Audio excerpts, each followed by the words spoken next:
nossa aula de hoje será sobre a justiça de Deus. Estudar o Senhor, conhecer o Senhor, é a aventura mais fascinante, mais maravilhosa. Quanto mais mergulhamos em Deus, quanto mais buscamos conhecê-lo, mais nós vemos que Ele é ilimitado e maravilhoso. Nós podemos ver que os atributos de Deus, eles vão se encaixando uns nos outros, um é consequência do outro, um gera o outro, e todos eles de uma maneira tão perfeita realçam a perfeição de Deus, a soberania do Senhor, a sua justiça nos mostra que por causa do seu amor, da sua misericórdia, da sua graça, nós podemos ser justificados, nós podemos ser salvos, nós podemos ser perdoados. Este era o propósito grande e maravilhoso do Senhor. Nós, homens, não estamos muito acostumados com a justiça. Parece que a injustiça reina em toda a terra. Parece que o salário que as pessoas recebem é um salário injusto. Parece que a terra, o lugar onde se mora, mostra injustiça, sendo que alguns povos estão num deserto tão inóspito, alguns estão num clima gélido e tão difícil, onde não há verdura, onde não há o verde, onde não há plantas, outros estão num oásis e outros em um pleno jardim. Nós podemos ver que dentro da sociedade humana, as pessoas vivem, alguns vivem em total opulência, em total riqueza, nadando de braçadas no meio do ouro, no meio do dinheiro, enquanto outros têm dificuldade até de conseguir o que comer e outros ainda estão morrendo de fome. Há injustiça social, há injustiça nas nações, há injustiça em tudo aquilo que vemos, em tudo aquilo que está diante dos nossos olhos. Mas nós sabemos que o nosso Deus é justo, é justo. Então eu quero que nesta hora você ore comigo, faça comigo esta oração proclamando a justiça de Deus. Vamos dizer: Juiz de toda a terra, te adoro por causa da perfeição da tua justiça. Justiça e juízo são as bases do teu trono. Com plena justiça, julgas a tudo e a todos. Todas as nossas obras e motivações serão julgadas por ti. No teu tribunal, compareceremos para que passam pelo teu fogo as nossas obras. Justos são todos os teus julgamentos, justa é a tua ira, justa será cada taça derramada na terra por ti, no momento da tua cólera, Senhor. Por causa da perdição do homem, olhaste para a terra e não viste nenhum justo, nenhum sequer. Encontraste nossas justiças como trapos de imundícia. Poderia ser que alguém morresse por um bom, dificilmente por um justo. Mas tu, Jesus, vieste para ser a nossa justiça, a justiça de Deus por nós pecadores. Por meio da tua justiça, fomos justificados. Aleluia! Te adoro, minha justiça, te adoro, meu justificador. Justo és em todos os teus caminhos, perfeito em todos os teus juízos. Te adoro, Jesus, porque teu sangue me justificou. E hoje, justo, diante de ti eu sou. Porque fui justificado, posso estar aqui na tua presença, no Santo dos Santos, para te adorar. Ah, como é maravilhoso podermos adorar ao Senhor e contemplar a justiça de Deus. Saber que Deus é justo, que nenhum pecado, nenhuma falha há de ficar de pé na presença dEle. Nenhum cisco, nenhuma treva, nada absolutamente. Deus é justo, é justo. E nós vamos ver na nossa aula de hoje que as bases do trono de Deus, como está escrito nesta oração que fizemos, baseada nos ensinos bíblicos, as bases do trono de Deus são justiça e juízo. Deus se assenta sobre a justiça e sobre o juízo. Por causa da justiça de Deus, porque Deus é santo, porque Deus é totalmente limpo, porque Deus é totalmente puro. Ele não pode tolerar o pecado, o erro, a falha. Toda falha terá o seu julgamento. Nada há de ficar diante de Deus impune, nem um pecado sequer. Talvez você diga, então nós não conhecemos esta justiça de Deus ainda aqui na terra. Sim, nós a conhecemos sim. Nós temos visto que na história da humanidade têm sido derramadas taças da ira de Deus. O julgamento de Deus de maneira tão real tem acontecido na história da humanidade. O dilúvio foi o derramar da ira de Deus para destruir uma civilização que estava totalmente fora da rota, uma civilização que estava se autodestruindo, apodrecendo e comprometendo até mesmo aqueles que haveriam de ser salvos. Nós podemos ver na história de Sodoma e Gomorra que o Senhor também nos mostra ali a sua justiça sendo derramada sobre aquelas cidades para livrar o seu povo, para erradicar o mal. Todas as pessoas sabem que o mal que fazem traz uma consequência muito direta, às vezes rápida aquela consequência, às vezes demorada, e algumas delas haverão de conhecer o julgamento de Deus na vida depois da morte. Mas todos são julgados, todos passam pela justiça de Deus. A pessoa que mexe com drogas, ela sabe que a consequência direta do seu pecado sobre o seu próprio corpo. Quem fuma sabe que está contaminando seus próprios pulmões. O erro traz uma consequência direta e imediata.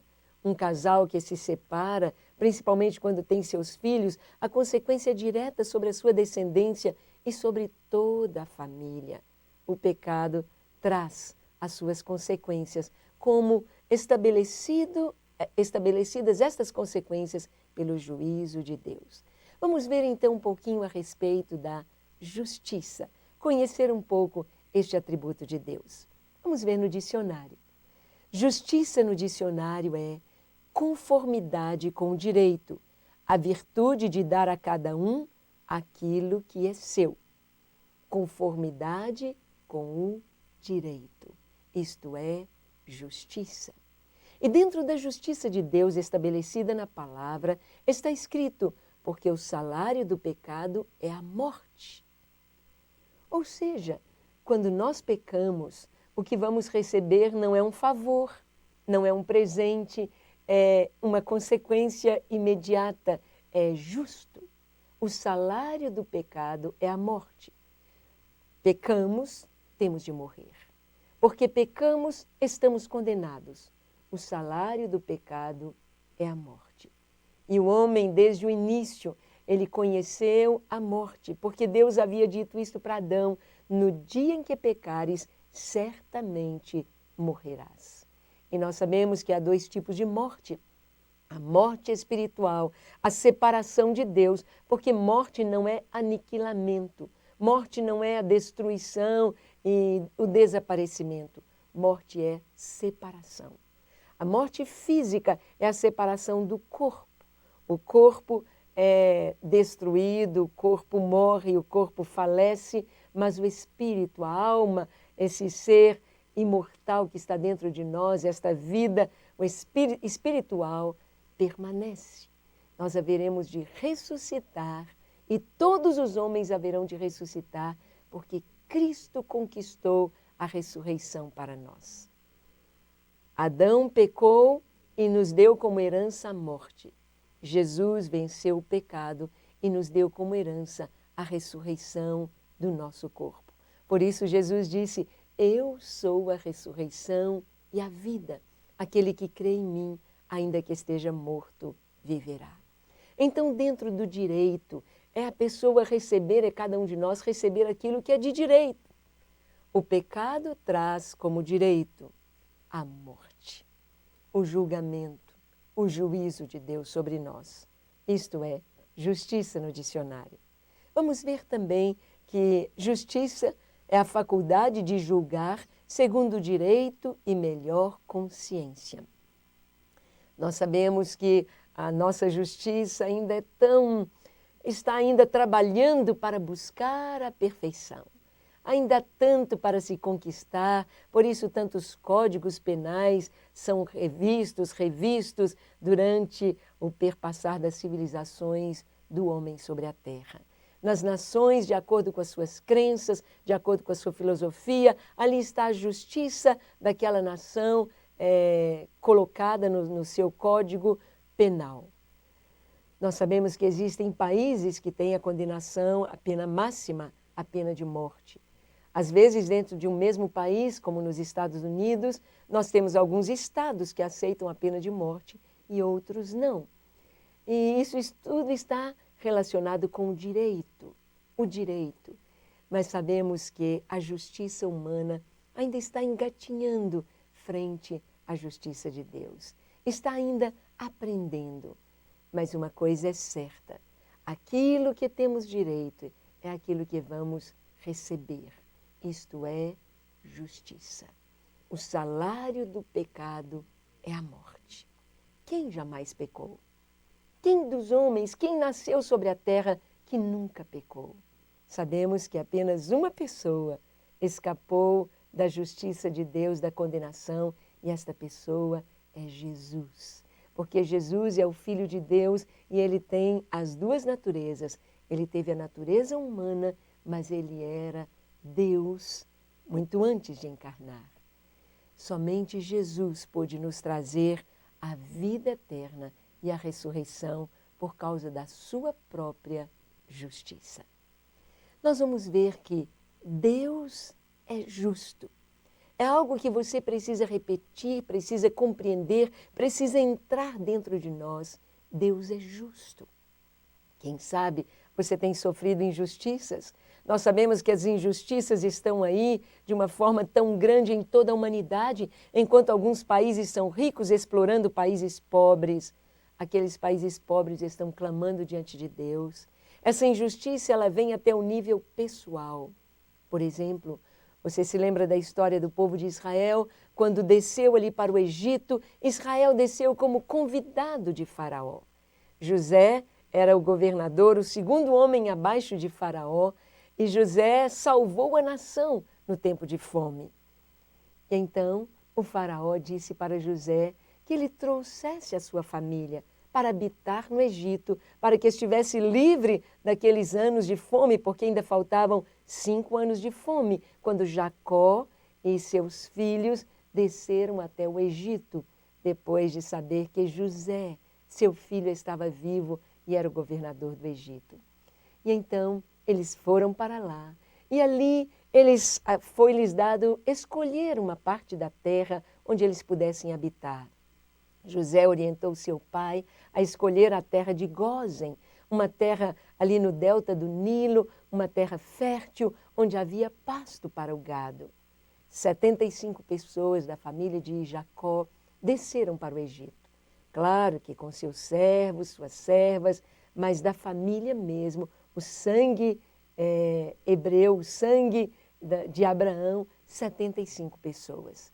E lá no Egito eles cresceram, eles se multiplicaram, eles se tornaram fortes, ficaram no Egito 400 anos. Ou melhor, 430 anos. Bem, o Brasil tem apenas 500 anos desde a sua colonização e nós sabemos que é um bocado de tempo. 430 anos é um bocado de tempo também. E o povo cresceu, e o povo se multiplicou, e o povo era forte. Os filhos, as famílias eram grandes, muitos filhos, e Faraó, uma outra dinastia, diferente da dinastia da época de José, uma dinastia que apagou o nome daqueles faraós do tempo de José. Esta dinastia, então, teve medo do povo de Israel.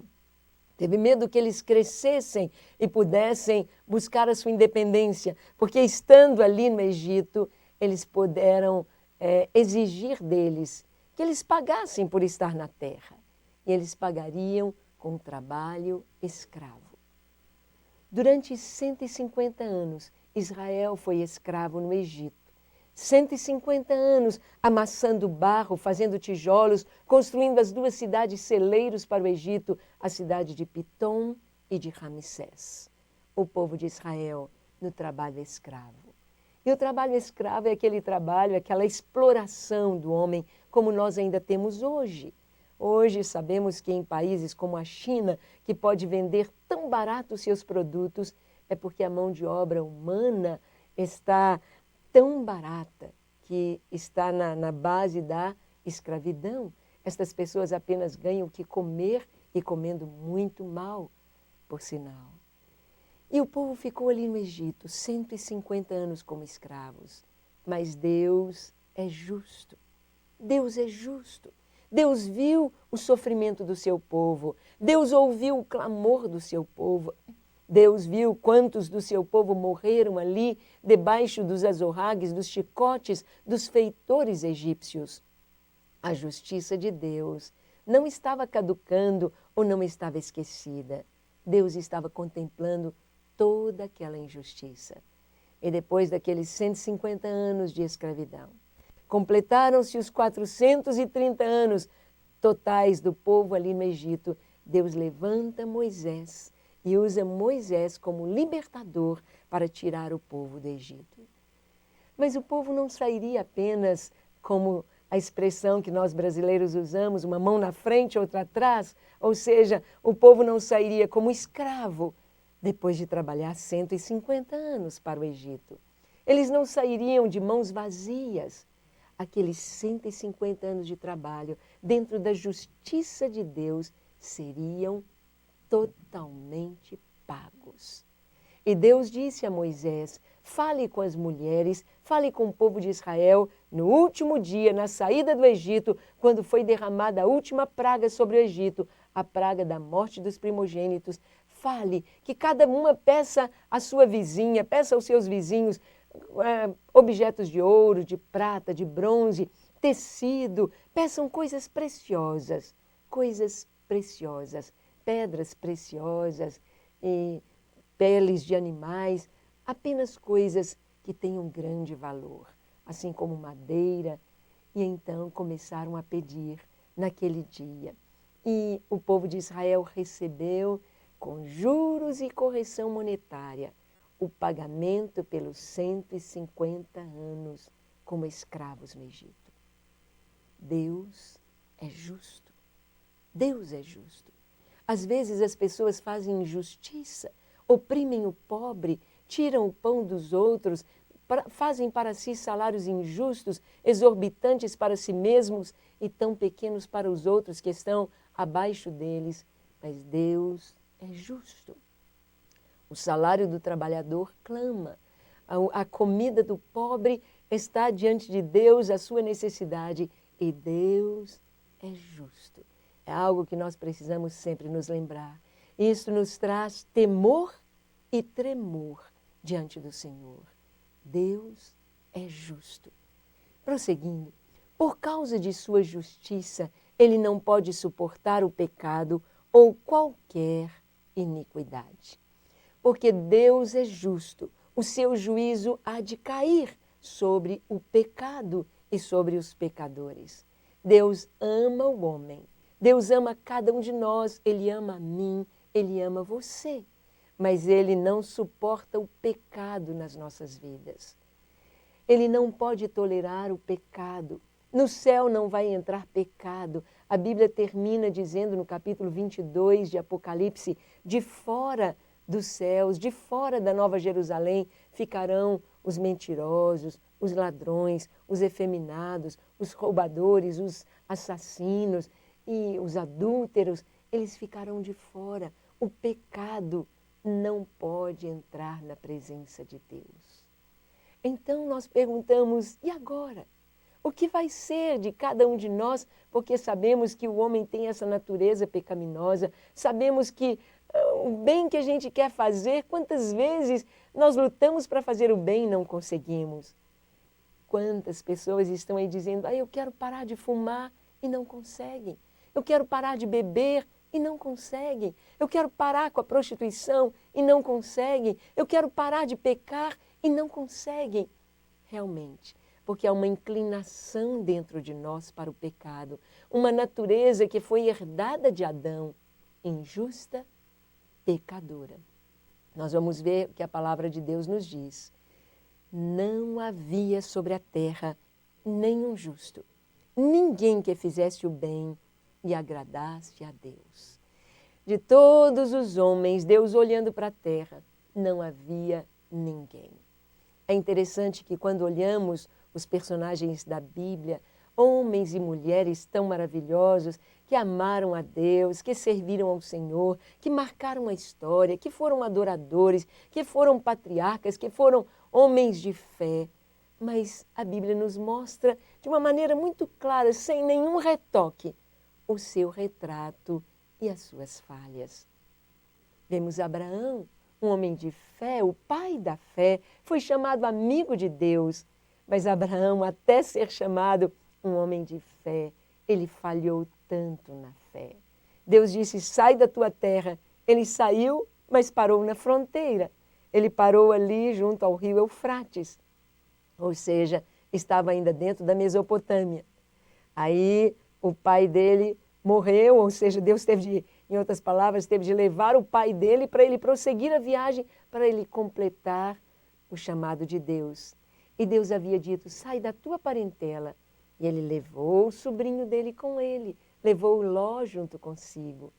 E então houve uma situação quando os rebanhos deles cresceram tanto que eles tiveram de se separar. Ou seja, Deus estava forçando Abraão a andar por fé, a obedecer a Deus.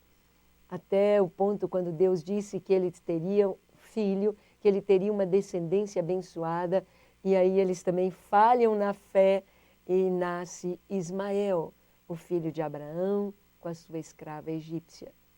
Nós vemos que Abraão foi cheio de falhas, foi cheio de erros. Davi, um adorador segundo o coração de Deus, mas que teve tantos erros na sua vida, erros na sua família, pecado de adultério, pecado de homicídio, pecado de traição. Ele traiu a confiança de um dos seus grandes amigos, de um dos seus valentes, que foi Urias.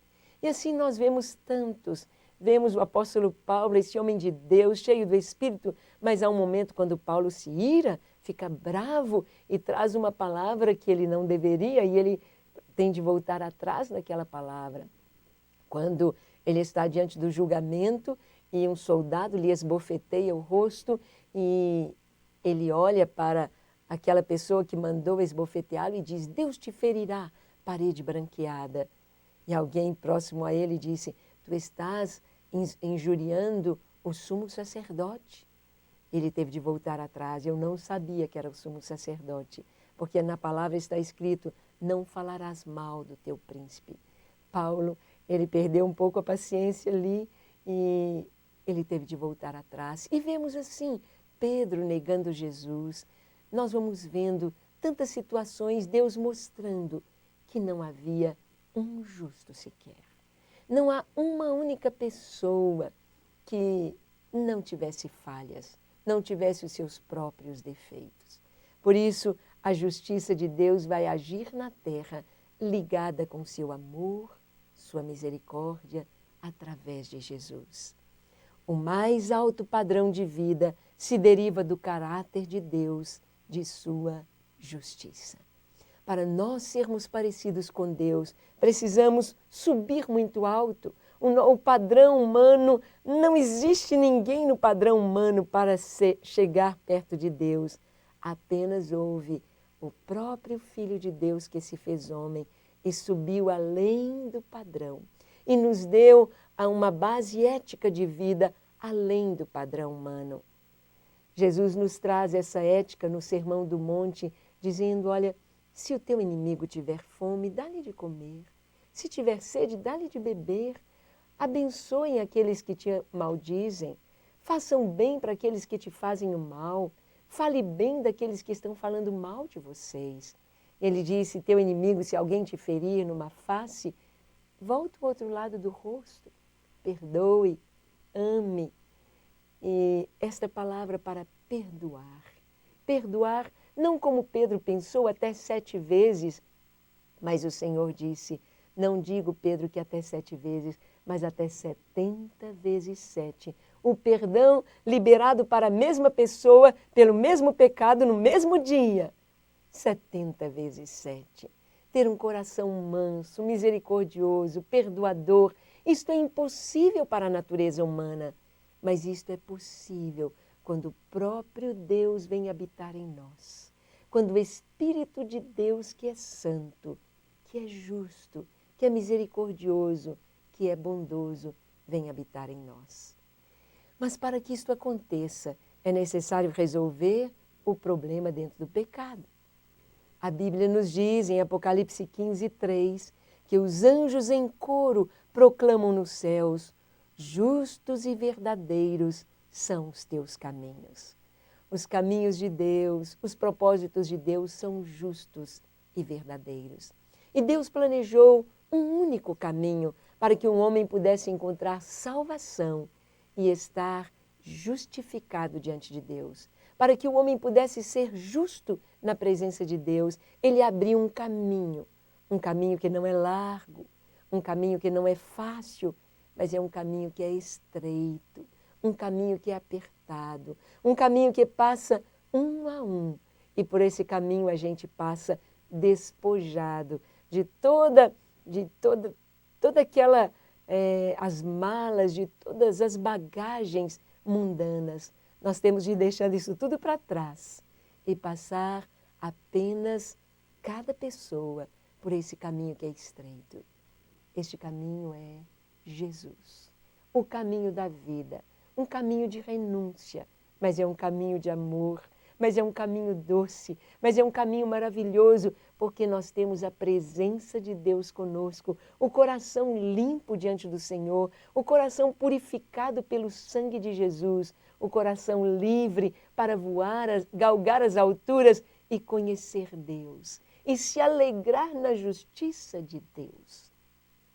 Sabemos que o mal está imperando aí nas trevas e deitando e rolando na maldade, matando, sacrifícios humanos, maldades as mais terríveis, a inveja, a cobiça, destruindo lares.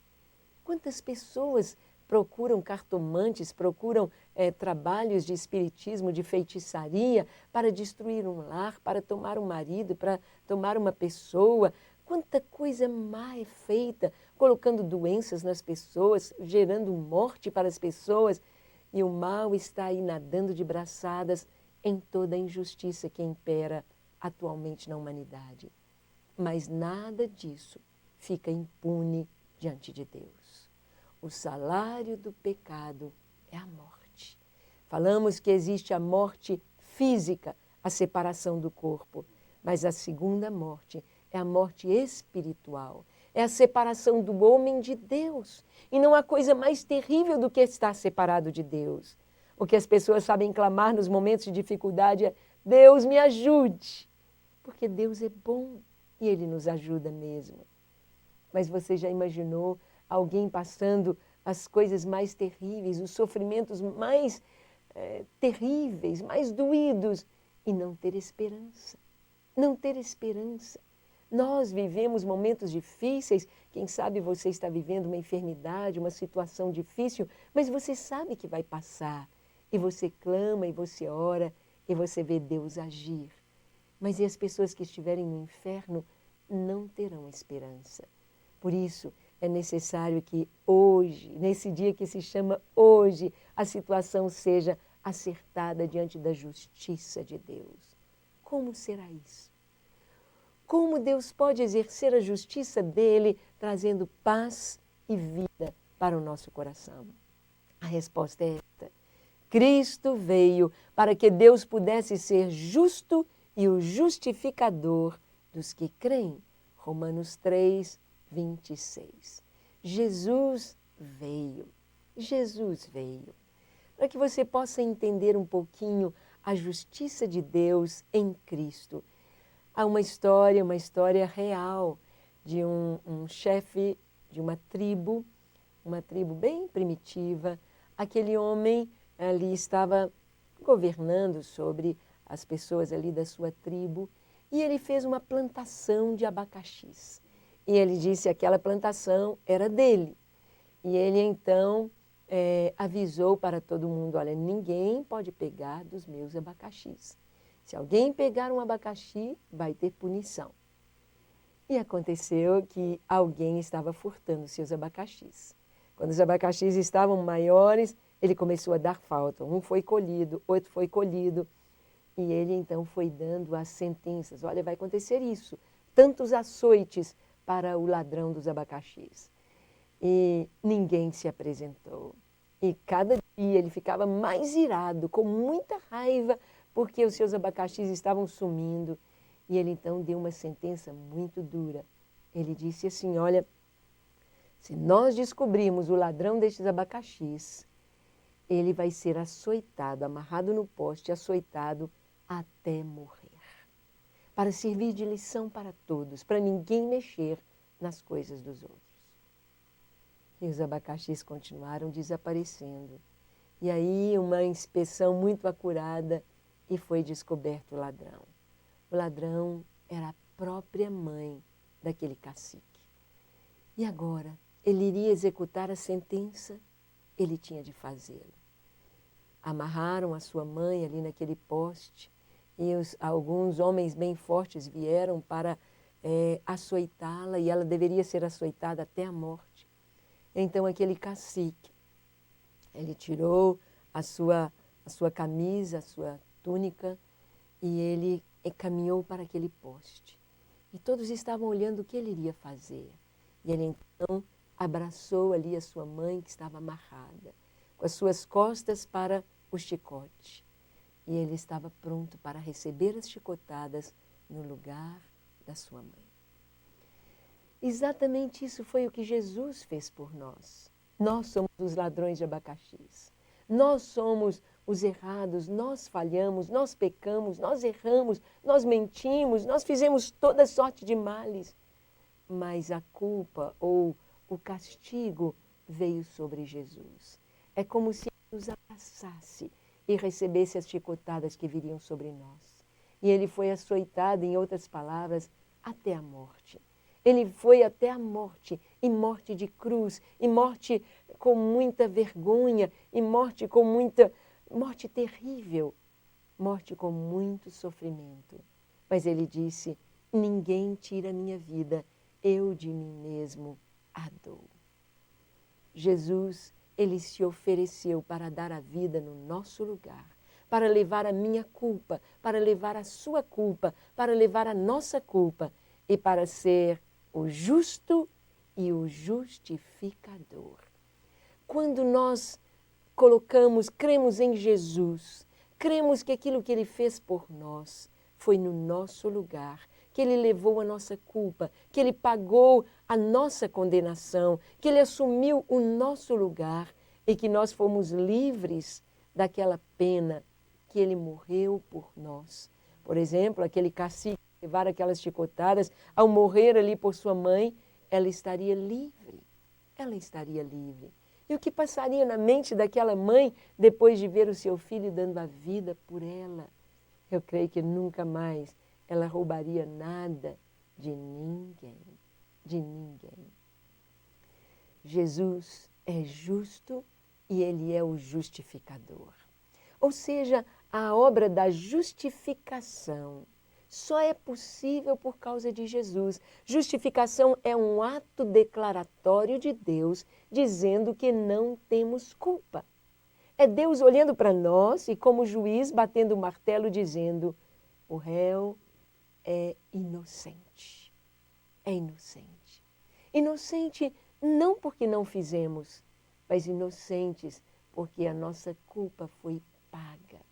O nosso pecado já foi pago, a nossa condenação foi paga.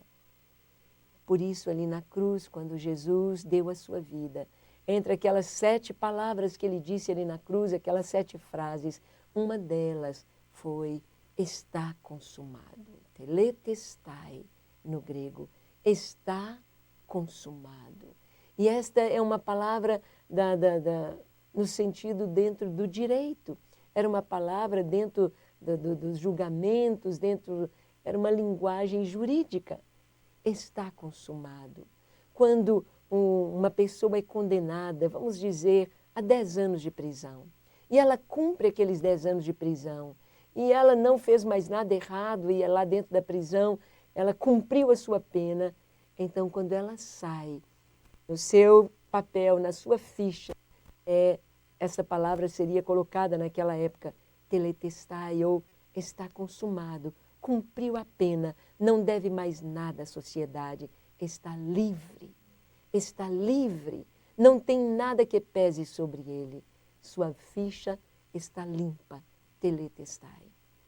Jesus, ao dizer está consumado, Ele estava limpando a nossa ficha nos céus. Ele estava pagando o livro da nossa história com o seu sangue. Todos os nossos pecados, por mais terríveis que tenham sido, por mais hediondos que fossem, a justiça do Senhor em Cristo nos trouxe, está consumado. E isto faz com que fique zerado o nosso livro, o livro da nossa história. E Deus pode olhar para nós e nos considerar justos em Cristo Jesus. Ah, como nós nos alegramos com este atributo de Deus, a sua justiça, atrelada à sua misericórdia, atrelado ao seu amor, e Cristo levando sobre si o nosso pecado. Sabemos que somente o cristianismo tem a solução para o pecado do homem, somente o cristianismo. E dentro da obra que Jesus fez, e para que nós fôssemos encontrados nele, que para nós se tornou justiça, santificação e redenção. 1 Coríntios 1, verso 30. Cristo se tornou para nós justiça. Cristo em nós, Cristo habitando em nós. Quando eu me torno um cristão, quando eu creio em Jesus, o que eu creio é exatamente isto. Eu creio que Jesus é o Filho de Deus. Eu creio que Ele é o meu Salvador, que Ele deu a sua vida ali na cruz do Calvário, no meu lugar, levando a minha condenação, sofrendo a minha sentença de morte. Quando eu entrego a minha vida ao Senhor, eu creio também que a sua obra ali na cruz me traz santificação, me torna santo, me torna limpo, me torna puro. O Senhor apaga os meus pecados. O sangue de Jesus passa sobre a minha vida. Por isso é tão importante que cada um de nós, eu e você e todos os seres humanos, é importante que a gente, quando crê em Jesus, haja o genuíno arrependimento dentro de nós, arrependimento do que fizemos, arrependimento dos nossos pecados, para que eles sejam cancelados, para que nós sejamos totalmente livres e libertos do pecado, do mundo, dos vícios. Hoje há muitas pessoas que querem Jesus, mas querem o mundo também. Querem a salvação que Jesus traz, mas não querem largar o cigarro, não querem largar a bebida, não querem largar a prostituição, não querem largar a pornografia, não querem largar os prazeres deste mundo, não querem largar o dinheiro. Não tem jeito de servir a dois senhores. Não tem jeito de ter dois deuses. Se o Senhor não estiver em primeiro lugar na nossa vida, Ele não estará em segundo lugar. Ele deixará o primeiro lugar para o seu Deus, ao qual você escolheu. Quer seja o dinheiro, quer sejam os prazeres, quer sejam os vícios, quer seja o pecado, mas Ele só pode ocupar o primeiro lugar em nosso viver. Por isso, Cristo, quando nós o recebemos, Ele se torna para nós salvação, justiça, santificação e redenção. Somos redimidos, fomos comprados. É como um escravo no mercado que foi comprado para o seu senhor. Quando você vai ali a Salvador, visita lá o Pelourinho, aquele lugar onde os escravos sofriam tanto, eram amarrados, eram açoitados, muitos eram mortos ali de maneira tão cruel, porque fugiam, porque tentavam a sua liberdade e eram encontrados e eram tão maltratados. Nós vemos que nós, homens, estávamos assim, presos ao pecado, atrelados ao pecado, servindo o diabo, fazendo as coisas para ele, vivendo nas trevas. Mas quando Cristo nos redime, Ele nos comprou ali no mercado, Ele pagou o preço. E esse preço não foi pago para o diabo, esse preço foi pago à justiça de Deus. E então, somos livres. E então, não vamos servir mais o pecado, as algemas foram cortadas, as cadeias foram abertas, estamos livres para alçar voo, estamos livres para viver na presença do Senhor em santidade. Ó, doce justiça do Senhor! Vemos então que a nossa justiça é Cristo. Nossa justiça é Cristo. Eu e você nos tornamos justos por causa de Cristo, porque Cristo habita em nós. Quando a gente aceita Jesus, a gente não vem ao Senhor confessando cada pecado que fez. Oh, Jesus, eu fiz isso, me perdoa. Senão ficaríamos uma semana, um ano só confessando pecados e com medo de esquecer algum pecado para trás. Quando nós aceitamos a Jesus, nós confessamos apenas um pecado, que nós somos pecadores. Perdoa-nos, Senhor. Perdoa-me, liberta-me, entra em minha vida, transforma o meu ser. É assim que a gente vem para Jesus. Mas depois que entramos nesta nova vida, depois que Cristo vem habitar em nós, essa luz maravilhosa que brilha dentro de nós, ilumina o nosso caminho, nos traz graça, sabedoria, então, se pecarmos, não é quando. Não significa que o pecado agora na vida do crente, do cristão, seja um programa, é um acidente. Não vivemos mais no pecado, não vivemos mais na prostituição, na luxúria, não vivemos mais no roubo, na falsidade, na mentira. Agora vivemos na luz. E se cairmos numa armadilha, porque Jesus nos ensinou a orar, não nos deixes cair em tentação, mas livra-nos do mal. Jesus nos ensinou que nós precisamos orar sempre por isto. Senhor, ajuda-me a não cair nas armadilhas. Mas, se acontecer de cair numa armadilha, se acontecer de cair no pecado, a Bíblia nos diz que o servo de Deus vai se lavar, confessar o seu pecado ao Senhor. Se confessarmos o nosso pecado, Ele é fiel e justo para nos perdoar os pecados e nos purificar de toda injustiça. Então, o crente, agora, na nova vida, quando se acontecer de pecar, porque o pecado não deve ser normal na nossa vida, não é como muitos pensam, somos pecadores. Não. Depois que recebemos Jesus, somos justos, lavados no sangue do Cordeiro e devemos viver em santidade, em justiça e em pureza. Não mais neste mundo. Pelo contrário, como diz Paulo em Romanos 6,6, eu estou crucificado para o mundo e o mundo está crucificado para mim. É uma nova vida. Lá em 2 Coríntios 5,17 diz, e assim se alguém está em Cristo, é nova criação, é nova criatura. As coisas velhas passaram e tudo se fez novo. A nova vida é na justiça do Senhor. Viver limpo, viver lavado no sangue do Cordeiro. E isto é maravilhoso e está ao nosso alcance. Vamos ver que Deus criou a justiça. Isaías 45:8 diz, destilai aos céus dessas alturas e as nuvens chovam retidão, abra-se a terra, produza salvação e juntamente com ela brote a retidão. Eu, o Senhor, as criei. A palavra retidão aqui também é traduzida como justiça. Chovam dos céus, justiça. Brote da terra, a justiça, junto com a salvação. Salvação e justiça. Só pode existir salvação dentro da justiça. Às vezes as pessoas vão atrás de tantas religiões, então creem na reencarnação, acham que vão reencarnando, melhorando. Se a reencarnação fosse uma verdade, o mundo hoje estaria melhor. As pessoas teriam consciência de melhorar. E estamos vendo que não é verdade. As pessoas não estão melhorando. Um dia encontrei-me com um senhor que estava no seu táxi e ele me deu um jornalzinho da sua crença na reencarnação. E ele estava falando muito, não me deixava falar nada. E eu fui ouvindo, ouvindo, ouvindo. E finalmente cheguei ao lugar onde eu havia de descer. Eu disse, olha, eu não pude falar com o senhor, que eu não creio na reencarnação. Eu creio em Jesus. Eu creio na morte de Jesus na cruz, no nosso lugar. Eu creio na justiça de Deus em Cristo e na salvação através do seu sangue. Agora eu quero que o senhor pense uma coisa.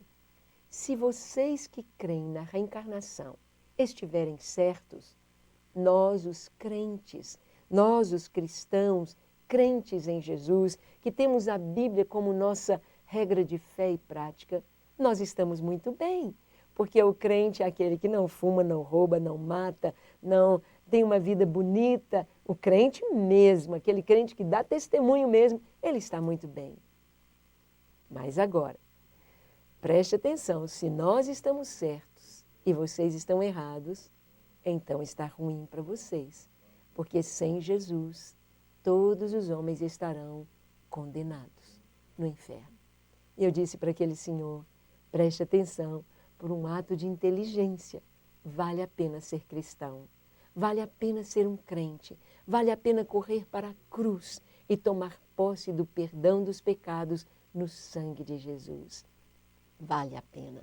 O Senhor criou a justiça, criou a salvação, Deus trouxe este plano maravilhoso para nós e nós devemos nos abrigar debaixo das suas asas. A justiça de Deus nos convoca ao arrependimento e salvação. Ezequiel 18:30 diz, portanto eu vos julgarei, a cada um segundo os seus caminhos, ó casa de Israel, diz o Senhor. Convertei-vos e desviai-vos de todas as vossas transgressões, e a iniquidade não vos servirá de tropeço.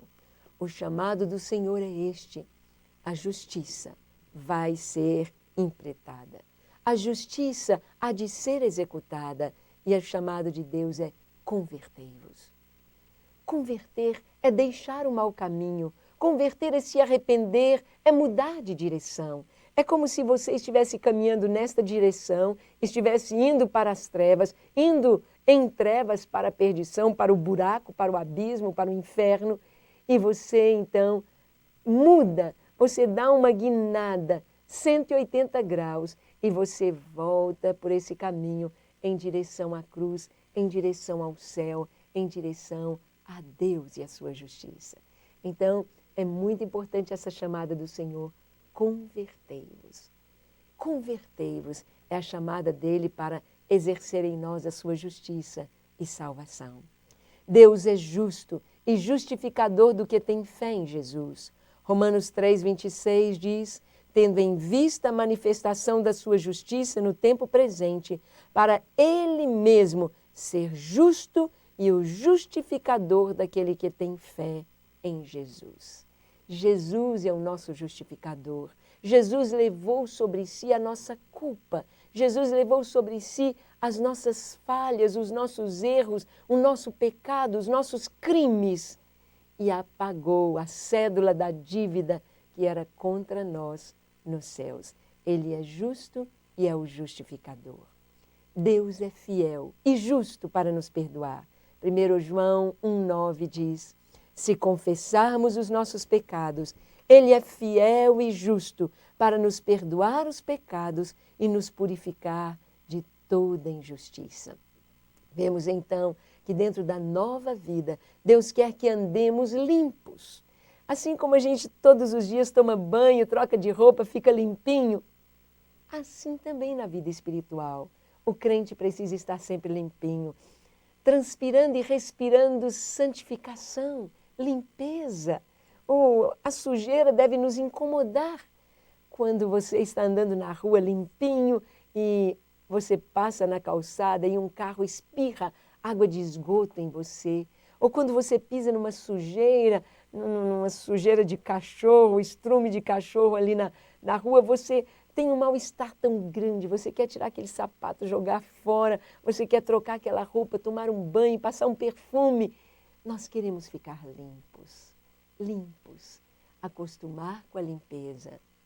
Assim também, O Filho de Deus, o servo do Senhor, é aquele que quer estar sempre limpo. Jesus é o santo e o justo. Vós, porém, negastes o santo e o justo e pediste para que vos concedessem um homicida. Pedro está dizendo estas palavras no seu discurso ali ao povo de Israel. Vós matastes o justo. E prosseguindo ele diz, dessarte, matastes o autor da vida, a quem Deus ressuscitou dentre os mortos, do que nós somos testemunhas. Vemos aqui que ninguém pode matar o autor da vida. Jesus deu a sua vida por nós. Ele não foi morto, mas ele deu a sua vida por nós para nos trazer vida e salvação. Jesus é o justo. Filhinhos meus, estas coisas vos escrevo para que não pequeis. Se todavia alguém pecar, temos advogado junto ao Pai, Jesus Cristo, o justo. O Senhor está dizendo para não pecarmos. O pecado não faz mais parte das nossas vidas. O pecado, ele está fora de cogitação. Não pequeis. Mas o Senhor diz, se alguém pecar, temos um Senhor para nos perdoar, para nos trazer vida, para nos trazer salvação, para nos trazer o perdão, a limpeza. O crente deve andar em novidade de vida. Filhinhos, estas coisas vos escrevo para que não pequeis. Há uma mensagem subliminar na cabeça das pessoas dizendo que todos nós somos pecadores e que a gente não consegue viver sem pecar. E se alguém disser que consegue viver sem pecar, que é hipócrita. Bem, nós estamos dizendo no sentido absoluto que conseguimos viver sem pecar, no sentido absoluto que somos os tais. Não.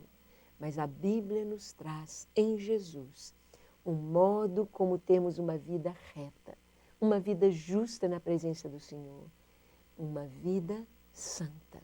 E esta vida santa é nos lavando no sangue do Cordeiro. Alguém já disse que santo não é o que nunca se suja, mas o que sempre se lava. Justo é aquele que vai até a cruz, é aquele que se justifica, é aquele que toma posse do perdão dos pecados em Jesus Cristo. É aquele que se lava, é aquele que o Senhor disse, olha, eu lancei os seus pecados no mar do esquecimento. O Senhor lança fora para não mais se lembrar. Deus é justo e a sua justiça nos traz segurança, porque a justiça de Deus ela foi cumprida em Jesus ali na cruz.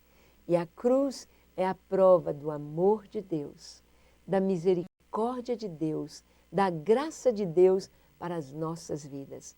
Porque Deus é justo, nós nos alegramos sabendo que o que nos aguarda, a vida que nos aguarda é uma vida de total santidade, é uma vida de total amor, de total pureza na justiça do Senhor.